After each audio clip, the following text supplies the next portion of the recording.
All right, folks, today we're going to be looking at this 2025 CX-70 Turbo S Premium, and this thing is rocking an inline six-cylinder engine. And I've always thought Mazda had elevated looks, and they seem to be a bit more premium than your Hyundai, Kia, even Hyundai, Toyota. But I don't know, I have mixed feelings because I don't feel like the quality's there with the Toyota. I think they do make good quality vehicles, better than Hyundai, Kia, but in this case, if I was paying over $40,000 for an SUV like this, I would probably honestly get a used BMW X5. I think that's the quintessential midsize SUV. This is a long SUV. It's kind of swoopy, and surprisingly, it doesn't have a third row. I mean, it doesn't have a bad angle on it, and I love it in this blacked out trim. It has nice wheels. So it looks like it's rocking 21-inch wheels, which they don't even look that big. But this is a larger midsize SUV, so I'm curious as to how the trunk space is. I wish you had dual or quad exhaust here. This is basically set up to be like a BMW adjacent vehicle. So it does have metallic paint. I don't think you can tell that. You know, it's not a super sunny day, but it has all-wheel drive. It's an excellent, premium vehicle. So it has the Sky Active engine. Obviously, we have an electronic tailgate.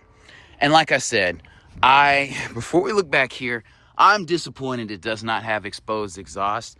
I think quad exhaust would just take the rear end to another level. I do like the LED lighting here. I do like the fact that I can press a button here and let these seats down, so you have a freaking ton of space here. It isn't the widest area, but that is a very nice touch. I would expect that from a premium vehicle. I would love to have an actual house plug here, but this is okay. Again, this is all-wheel drive. I don't expect a ton of storage down here because you do have to have suspension architecture, and it does sit up a little bit. So good power on this vehicle. Again, these wheels look great. Everything is blacked out. This is, if I was going to buy this vehicle, this is kind of the trim I would get. So looking inside, the doors do feel quality, and they open pretty wide. I mean, I like the sunshade here. That's pretty dope.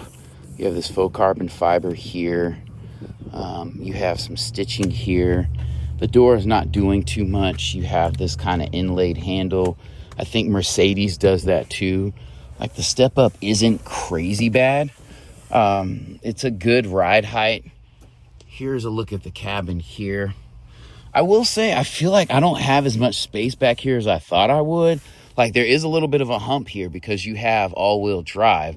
So, I mean, this is a 5-seater SUV, but it would be cramped with 5 adults.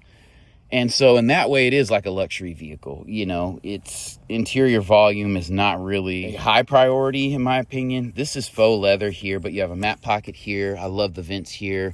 Charging ports, perfect. Heated seats. I would even like to have cooled seats back here. The seats feel good. They feel more firm than cushiony, but they feel of good quality. I assume I can recline these back some. So that is a nice touch. You have 3 headrests back here. I like the cup holders level. Your drinks won't spill. This is nice. I like the perforation here. The stitching here is a nice contrast with your little inlay here. That's nice as well. You have a pano roof in here, LED lighting. And again, these doors do feel solid when you close them. There is a little bit of a hollow ring whenever you're opening the door. I will say that. And it is a large door. I don't know why. It's not as bad as it was on previous Mazdas, but I don't know why Mazda hasn't kind of addressed that. When you have large doors and you have a lot of empty space in here, it can make that kind of hollow rung. Again, it's not as bad. I feel like the door is flatter. It's not as bulbous as older models, but this looks nice. Like this black framing in here, very, very nice. We'll take a look at the engine in a second.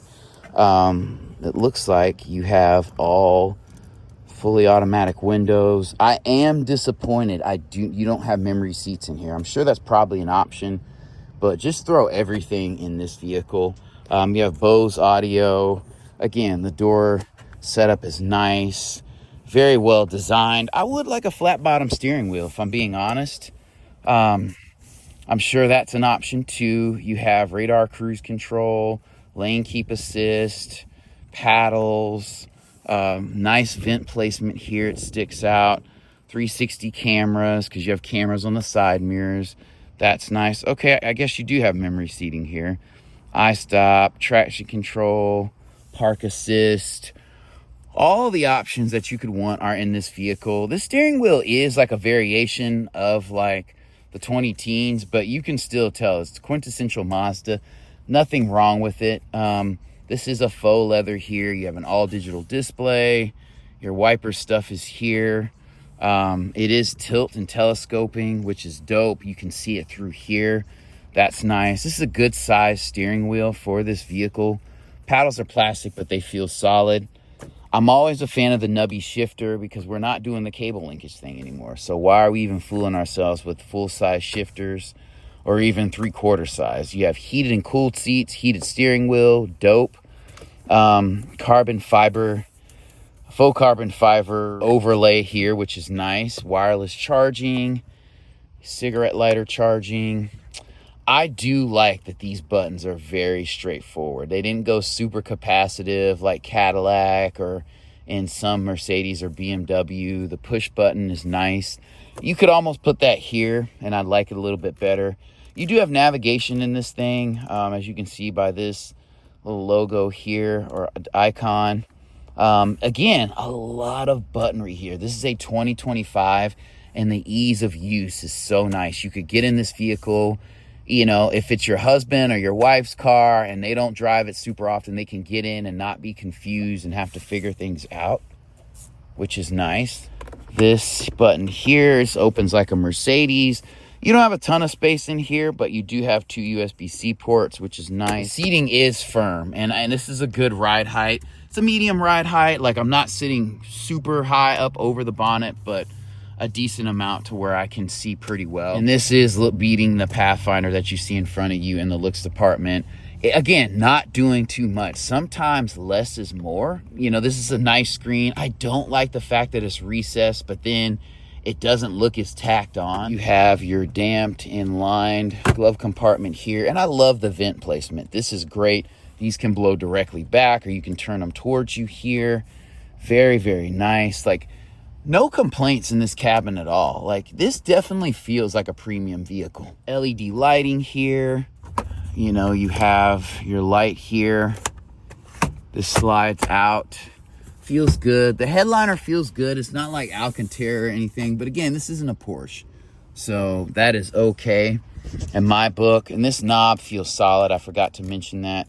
These buttons feel good. You have home. You have power. So this is a great blend of practical, premium, and very, very well executed styling. I even like the lock door button here. That's super nice. So under the hood, we have 340 horsepower, 369 pound-feet of torque from an inline turbocharged engine with a 48 volt mild hybrid system. That is a responsible amount of power.